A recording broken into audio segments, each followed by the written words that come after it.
Assalamualaikum warahmatullahi wabarakatuh. Alhamdulillahirabbil alamin. Wa bihi nasta'inu ala umuri dunya waddin. Wassalatu wassalamu ala asrofil anbiya'i wal mursalin wa ala alihi wa sahbihi ajma'in. Amma ba'du.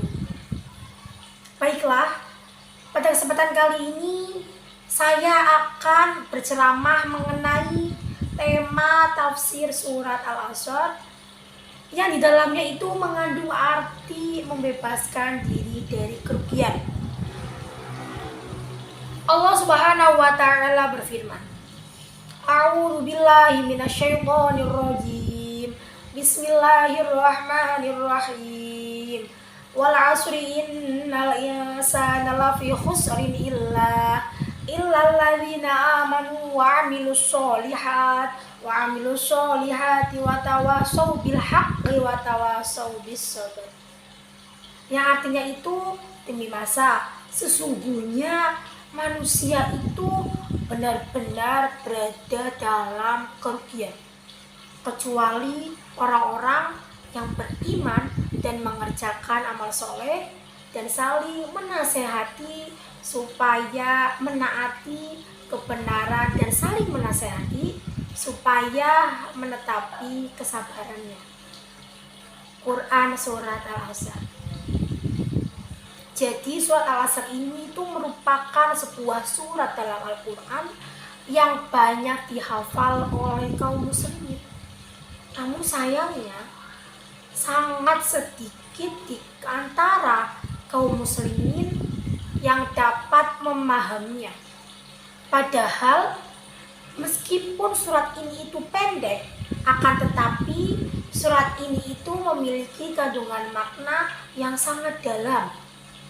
Imam Asy-Syafi'i berkata, "Lau tadabbarun nas hadhihi surah lawasa'athum." Yang artinya, seandainya setiap manusia merenungkan surat ini, niscaya hal itu akan mencukupi untuk mereka. Tafsir Ibnu Katsir. Syekh Muhammad bin Shalih Al-Utsaimin berkata, maksud dari perkataan Imam Syafi'i itu adalah surat ini telah cukup bagi manusia untuk mendorong mereka agar memegang teguh agama Allah dengan beriman, beramal soleh, berdakwah, dan bersabar. Beliau tidak bermaksud bahwa manusia cukup merenungkan surat ini tanpa mengamalkan seluruh syariatnya. Karena seorang yang berakal apabila mendengar atau membaca surat ini, maka dia pasti akan berusaha untuk membebaskan dirinya dari kerugian dengan cara menghiasi diri dengan 4 kriteria yang ada di dalam surat Al-Asr, yaitu yang pertama beriman, yang kedua beramal soleh, yang ketiga saling menasehati agar menegakkan kebenaran, dan yang terakhir ada saling menasehati agar bersabar. Yang pertama, iman yang dilandasi oleh ilmu. Dalam surat ini Allah Subhanahu wa taala menjelaskan bahwa seluruh manusia benar-benar berada dalam kerugian. Kerugian bagaimana sih yang dimaksud dalam surat ini? Nah, kerugian yang dimaksud dalam surat ini atau dalam ayat ini itu bisa bersifat mutlak.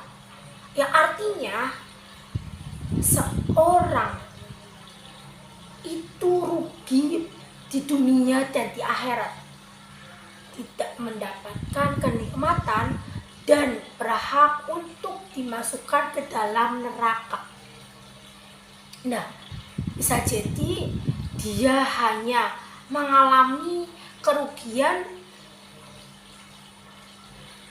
dari satu sisi saja. Oleh karena itu, dalam surat ini Allah Subhanahu wa taala mengeneralisir bahwa kerugian pasti akan dialami oleh manusia kecuali mereka yang memiliki 4 kriteria dalam surat Al-Asr. Nah, kriteria pertama yaitu beriman kepada Allah. Dan keimanan ini tidak akan terwujud tanpa adanya ilmu, karena keimanan merupakan cabang dari ilmu dan keimanan tersebut tidak akan sempurna jika tanpa adanya ilmu. Nah, ilmu yang dimaksud itu adalah ilmu syar'i atau ilmu agama. Seseorang muslim itu wajib untuk mempelajari setiap ilmu yang dibutuhkan oleh seorang mukallaf dalam berbagai permasalahan agamanya, seperti prinsip keimanan dan syariat Islam. Terus ilmu tentang hal-hal yang wajib dia jauhi, berupa hal-hal yang wajib dijauhi atau wajib diharamkan. Rasulullah Shallallahu Alaihi Wasallam bersabda, "Thalabul ilmi fardhatun ala kulli muslimin wal muslimat." Yang artinya menuntut ilmu itu wajib bagi setiap muslim dan muslimat. Hadis riwayat Ibnu Majah. Yang kedua, mengamalkan ilmu. Seorang tidaklah dikatakan menuntut ilmu kecuali jika dia berniat dan bersungguh-sungguh untuk mengamalkan ilmu tersebut. Maksudnya, seseorang itu dapat mengubah ilmu yang telah dipelajarinya tersebut menjadi suatu perilaku yang nyata dan tercermin dalam pemikiran dan amalnya. Ketiga, berdakwah kepada Allah. Berdakwah mengajak manusia kepada Allah Subhanahu wa Ta'ala adalah tugas para rasul dan merupakan jalan orang-orang yang mengikuti jejak mereka dengan Allah Subhanahu wa Ta'ala berfirman dalam Quran surat Yusuf ayat 108. A'udzu billahi minasyaitonir rajim. Bismillahirrahmanirrahim. Qul hadhihi sabili ad'u ilallah ala basiratin ana wanittaba'ani wa subhanallahi wa ma ana minal musyrikin. Yang artinya, katakanlah, inilah jalan agamaku. Aku dan orang ikutiku mengajak kamu kepada Allah dengan hujah yang nyata. Maha suci Allah dan aku tidak termasuk orang-orang yang musyrik. Quran surat Yusuf ayat 108. Pada hakikatnya, orang yang lalai akan kewajiban berdakwah masih berada dalam kerugian, meskipun dia termasuk orang yang berilmu dan mengamalkannya. Dia masih berada dalam kerugian dikarenakan dia hanya mementingkan kebaikan dirinya sendiri atau egois dan tidak mau memikirkan bagaimana sih cara untuk mengentaskan umatnya dari jurang kebodohan terhadap agamanya. Tidak mau memikirkan bagaimana sih cara agar orang lain itu bisa memahami dan melaksanakan ajaran Islam yang benar seperti dirinya, sehingga orang yang tidak peduli akan dakwah adalah orang yang tidak mampu mengambil pelajaran dari sabda Rasulullah Shallallahu Alaihi Wasallam. Yang terakhir, bersabar dalam dakwah.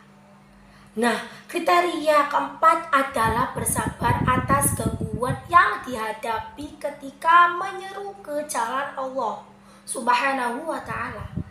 Seorang dai atau penyeru ke jalan Allah itu pasti menemui rintangan dalam perjalanan dakwah yang dia lakukan.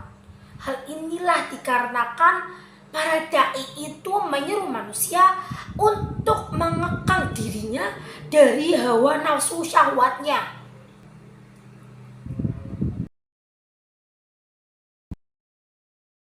Setelah seorang dai itu mengingat firman Allah Subhanahu wa taala sebagai pelipur lara ketika berjumpa tangan.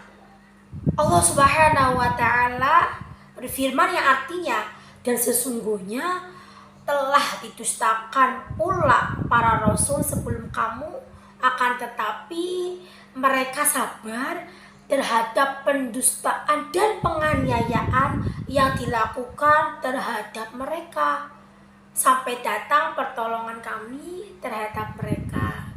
Quran surat Al-An'am ayat 34. Jadi seorang dai itu wajib bersabar dalam berdakwah dan tidak menghentikan dakwahnya. Dia harus bersabar atas segala penghalang dakwahnya dan bersabar terhadap gangguan yang ia temui. Allah Subhanahu wa taala menyebutkan wasiat Luqman Al-Hakim kepada anaknya, yang artinya, hai anakku, dirikanlah sholat dan suruhlah manusia mengejarkan yang baik dan jagalah mereka dari perbuatan yang mungkar, atau sabarlah terhadap apa yang menimpamu. Sesungguhnya yang demikian itu adalah termasuk hal-hal yang wajib oleh Allah Subhanahu wa taala. Quran surat Luqman ayat 17. Pada akhir tafsir surat Al-Asr ini, Syekh Abdurrahman As-Sa'di berkata, yang artinya, maka dengan dua hal yang pertama, yaitu ilmu dan agama, manusia itu dapat menyempurnakan dirinya sendiri. Sedangkan dua hal yang terakhir, yaitu berdakwah dan bersabar, manusia dapat menyempurnakan orang lain. Dan dengan menyempurnakan keempat kriteria tersebut, manusia dapat selamat dari kerugian dan mendapatkan keuntungan yang besar. Demikian ceramah mengenai tema tafsir surat Al-Asr yang kesempatan kali ini. Kurang lebihnya saya mohon maaf. Billahi taufiq wal hidayah. Wassalamualaikum warahmatullahi wabarakatuh.